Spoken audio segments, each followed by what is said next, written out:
any other lucha questions? Because I want Kenny to get on to full court press disco on politics. Okay, yes. I'm good, man. I'm good. All right, I got a question. So let me say lay groundwork here. I got a question that I find bizarre. Right. Kenny, this is like you grew up and you were Cornette's best friend for like what 40 years or whatever, right? 43 years until he got tested for me being friends with Russo. Did you guys share the same political leanings your whole life with each other? Or did you ever argue back in the day? We kind of shared the same political views. God, it just didn't get this deep until Trump got elected. Because social media, because we can argue about it every day. Yeah. It's like that. The growth of Trump and Trump tweeting all the time has just put all the attention on social media and just that's what other kids. All right, yeah. So, but like, but I hardly ever tweeted when I was in high school. Very rarely. Right. So the thing I find fascinating about you and Jim is that you share what would we call very strong conservative opinions about the professional wrestling business. Very liberal opinions when it comes to politics. Yeah. And it's an interesting paradox in philosophy. I figured because you guys are so good at arguing and having discussions and everything. We weren't bad at it. I think that you guys do that so you could literally argue with everybody. It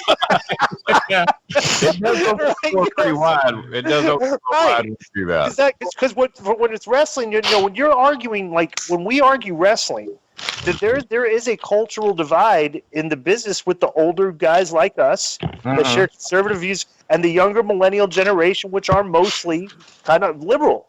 And it's like and you see this clash, like we're clashing with them on a level of you are kind of conservative a little bit because your conservative beliefs about what you think wrestling should be, right? And we're starting to argue now with this younger generation that's kind of bringing in these liberal things, and as the older generation, we're saying something like, "Hey, some of this stuff doesn't really belong in this business." You know what I mean? Like it's like professional wrestling is predicated on a certain level of masculinity and machismo about it and stuff, everything. And like, as we've kind of like the social justice warriors have kind of got into this and it's become inclusive and stuff, everything. We have no problem with it, but if the business was prospering because of that, I would say, okay, but it's like the business is not. It's kind of declined with all the additions of all this stuff and everything. Would you agree? Would you agree with that?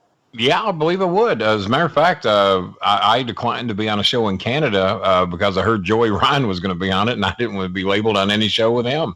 Right. I just do not care. Now, I hear he's dropped that part of the gimmick that was offending some people, but I was pissed off that Jerry Lawler participated in it. And let me make sure I'm talking. Yeah, no, I was pissed off Jerry Lawler participated with it. Me and Cornette both got in this shit over that for actually putting that shit over. But Lawler's had a match with him, I think. Go ahead. I'm not. This is my opinion because I've wrestled Joey Ryan and I did the big spot. Okay. I didn't know that. Okay, but here's the thing. Here's the thing. All right. I can sit there and maintain a hard line stance on I'm not going to participate in this stuff and everything. But right now, a lot of the indie wrestling shows. If you're not WWE, bro, there's intergender matches on the show. There's Joey Ryan's on the show. I mean, they're all over the place. If you're looking for work, it's like you can't really. You're right. It's like I'm not compromised. Like, okay, if guys go, I'm asking for a lot of money when I work indies now. If somebody's going to pay me, okay, this is what I do for a living. I have the skills of a professional wrestler. You put me in the ring with somebody, I can figure it out and do whatever you want me to do. Right? I get paid. I go home. There's 250 people there. Big deal. You know what I'm saying? But it's like this new stuff that they're doing and then stuff like this. We're trying to bring it up to like the main level television. And like AEW is doing like some stuff now, the inclusive and stuff. They got the transgender woman just won the championship, and it's like on the main level. No, I didn't catch that. Did you know? Okay, so she just won the championship. So there's a big discussion. Well, that's good. Recently, that's good for business in general, I think, to be open to that. I mean, I was pissed off that it took so long to get a black world champion. That seemed to take for damn ever, and I can't understand why it was that big a deal. Well, you had Ron Simmons, you had Tony Atlas, you had countless other ones. Well, Simmons won the WCW. Yeah, but it took forever to get that to happen, and I just don't understand why it was that damn big of a deal. But in my opinion, you had a lot of racist promoters back then. I don't mean to drop Nick Goulas's name, but there was a lot of racist promoters and didn't give ethnicity a chance, and I just that is one of my big pet peeves is that I don't understand how the hell anybody can view someone and judge them by their race, where they were born, what their religion is. I mean, I've been an atheist since age 11. Some of my best friends are preachers and ministers. They don't push their stuff on me. I don't push my stuff on them. My opinion is do what you got to do to get through your day. And if extreme religion gets you through your day, that's cool. And if being an atheist like me gets you through it, then that's cool too. I actually have very few friends that are atheist. Most of my friends believe in something. I got a few atheist friends. Cornette was one. And you saw where that got me. So, let me ask you a question real quick, and I don't want to get into this long, Sure. Long at all. But so you and Cornette still aren't talking? We haven't hardly spoke a word in about 3 years, all because he accidentally appeared on Vince Russo's show. He called me about 11 days after my mother died, checking in on me, saying how I was doing. I said, well, Jimmy, I'm doing a podcast right now. Can't really talk right now, but I'll be happy to call you back. He says, Kenny, how many lies have you told today? I said, well, not really any, but we'll talk about it later. Well, I've told a huge lie today. I said, well, that's great. I said, you can tell me all about it when I'm done with this show. Oh, it was a whopper. Okay, Jimmy, but I'm doing the show with Russo, and he's on my speakerphone. So Cornette is on Russo's show. And Russo's just sitting there salivating like, oh, my God, Cornette is on my show. And I never told Jimmy that he was on Russo's show.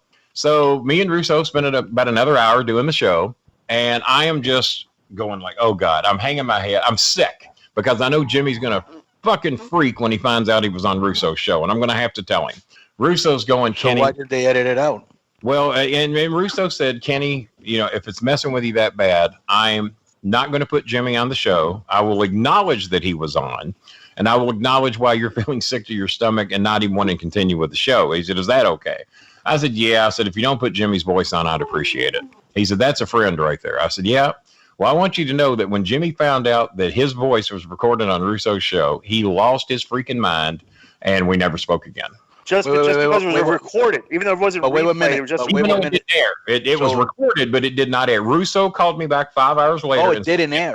Russo said, man, I'm not going to put you through that. I'm not going to do that to you. I'm going to edit it out, but I'm going to leave your reactions in the show. I said, that's fine. I said, just as long as Jimmy's voice ain't on, I appreciate that. But Jimmy still never spoke to me. He was just pissed he was even on the show. And that I was still friends with Russo. He claimed he didn't know we were still friends. And I said, well, that's bullshit because I'm not, if I hated everybody you hate, I wouldn't have a goddamn friend in the world. So that was what led to that. And I still to this day would not end my friendship with Russo if it made me friends with Jimmy. That's just bullshit. It's 5-year-old bullshit stuff. Right, I won't participate in.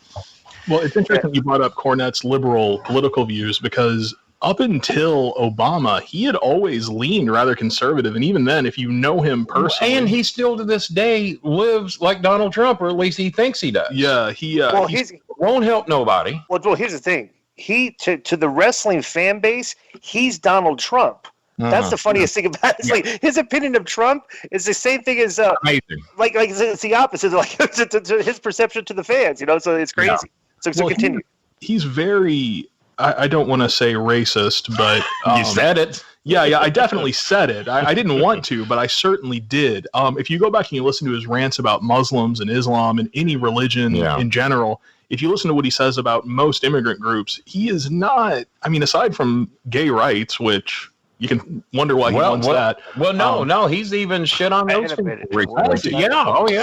Yeah, he's shit on transgenders. He's shit, made gay negative remarks on that. That's how he got kicked off a couple of his shows. That's right, because he said something about the one about the person there's from things AEW. We know that makes you wonder why he feels that way. I was trying to not bring those up, but I feel like well, we did.